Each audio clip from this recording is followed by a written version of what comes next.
début du film, les filles, après s'être lavées de leur sueur parfumée, décident de dormir ensemble ce soir. Après une brève discussion, elles choisissent la maison de Chichi comme lieu de rassemblement.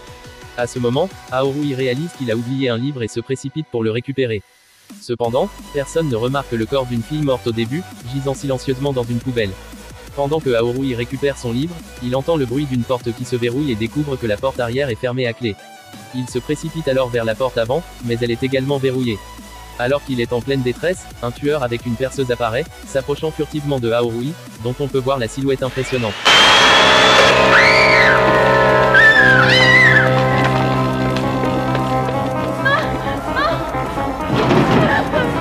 En un instant, Haorui pense être en sécurité en se cachant, mais le sang qui coule trahit sa position. Son destin est scellé, il est tué par le tueur à la perceuse. Plus tard dans la soirée, les filles arrivent une à une chez Chichi et commencent à se changer, ignorant que deux voyeurs présents à la fête les observent. Après s'être changé, Chichi décide de commander une pizza tandis que Zelin sort pour faire des courses. Alors qu'il prend quelques articles, Zelin est dégoûté par des escargots dans les provisions.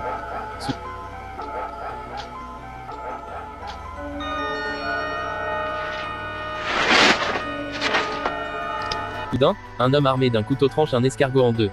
Cet homme, nommé Paul, est le voisin de Chichi. Récemment, les escargots sont devenus une véritable nuisance.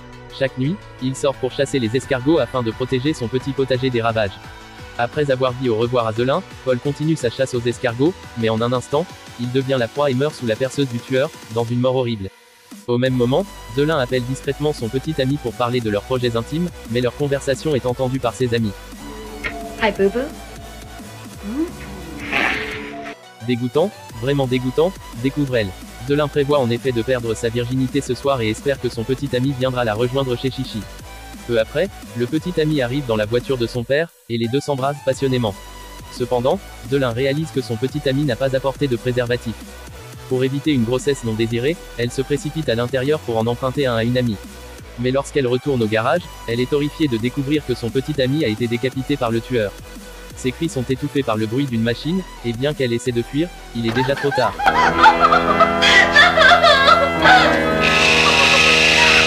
Zelin devient une autre victime de la perceuse du tueur. Peu après, la commande de nourriture de Zelin arrive, mais dès qu'ils ouvrent la porte, ils sont terrifiés de voir que le livreur a les yeux arrachés par le tueur. Face à l'urgence, ils ferment rapidement la porte et tentent d'appeler à l'aide, mais la ligne téléphonique a été coupée par le tueur. Contraint, ils décident d'envoyer un garçon chercher de l'aide. L'un part par la porte arrière, l'autre par la porte avant, espérant qu'au moins l'un d'eux pourra s'échapper. Bientôt, Dajuang arrive au garage, mais alors qu'il essaie de forcer la porte, un bruit se fait entendre au-dessus. La seconde suivante, le corps sans vie de Zelin tombe, son apparence effrayante terrifiant Dajuang. Le tueur apparaît alors soudainement et transperce son cœur avec la perceuse. Au même moment, Eagle frappe à la porte du voisin. Malheureusement, la sœur, Daoj, regarde un film d'horreur, et la sœur cadette, Vega, est occupée à parler au téléphone. Les appels à l'aide d'Eagle sont donc couverts par le volume élevé de la télévision. Le résultat est prévisible, il est rattrapé par le tueur et meurt brutalement. C'est trop cruel, ce tueur est vraiment un monstre, pense-t-il. Ce moment, Daoj reçoit un appel de son entraîneur, qui lui demande de vérifier chez Chichi car il n'arrive pas à les joindre. Après avoir raccroché, Daoj frappe à la porte de Chichi. Ne recevant aucune réponse, elle décide de vérifier à l'arrière. C'est alors qu'elle entend des coups à la porte et descend rapidement. Mais dès qu'elle ouvre la porte, le tueur lui perce la gorge avec sa perceuse.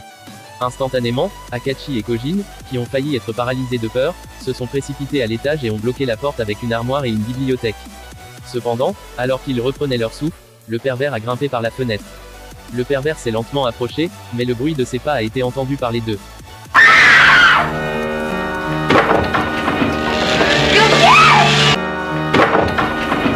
Après avoir découvert le pervers, les deux ont riposté, et tous les objets qu'ils ont vus sont devenus leurs armes. Après avoir vaincu le pervers, ils ne l'ont pas achevé, mais ont seulement pensé à s'enfuir. L'instant d'après, le pervers réveillé a poignardé et tué Kojin avec un couteau. On peut seulement dire que ces deux femmes étaient trop téméraires, ne pas achever un ennemi, c'est comme faire preuve de miséricorde. Après avoir tué Kojin, le pervers a cherché Akachi partout, mais il a cherché longtemps sans la trouver, car Akachi était trop bien caché. J'utilisais cette astuce quand j'étais enfant pour jouer à cache-cache, et c'était toujours efficace. Au même moment, Daoge et Vega sont entrés dans la maison d'Akachi par la porte de derrière. Ne voyant personne, Vega a voulu prendre de la bière, mais aucun d'eux n'a vu le corps de Kojin dans le réfrigérateur. À ce moment-là, Daoge a conseillé à sa sœur de ne pas prendre les affaires des autres, car un tel comportement est honteux. Mais sa sœur n'a pas écouté ses conseils. Après avoir vu sa sœur s'éloigner, Vega a ouvert le réfrigérateur, et l'instant d'après, elle a eu très peur. What's wrong? Pendant leur fuite, Dao Ge a vu le coup de la perceuse. Voyant cela, il a dit à sa sœur de se cacher, et elle s'est cachée dans le sous-sol. Après être descendu, le pervers a cherché partout, sans savoir que Vega se cachait sous le canapé. Après avoir cherché partout sans la trouver, le pervers a jeté le corps du livreur dans le sous-sol. Bien que cette scène ait terrifié Dao Ge, il n'a pas osé faire un bruit. Ensuite, le pervers a pris une couverture et l'a mise sur son corps, se faisant passer pour un cadavre. Au même moment, l'entraîneur inquiet est arrivé ici. En voyant le cadavre sur le sol, il a touché la couverture et l'a ouverte. L'instant d'après, l'entraîneur était abasourdi. En voyant le pervers revenir à la vie, l'entraîneur a pris un tisonnier et l'a affronté. Au même moment, Dao Ge a pris une meuleuse dans l'intention de monter aider, mais arrivé à la porte, il a constaté que le fil de cette chose n'était pas assez long. Immédiatement, Dao Ge était très silencieux. De l'autre côté, l'entraîneur, avec l'aide de Vega, a lancé une offensive contre le pervers qui approchait. Mais il a frappé une douzaine de fois, et chaque coup n'a pas touché les points vitaux, et les accessoires qu'il utilisait étaient également très faux. À ce moment-là, Sissi, qui a senti le son, a poignardé le dos du pervers.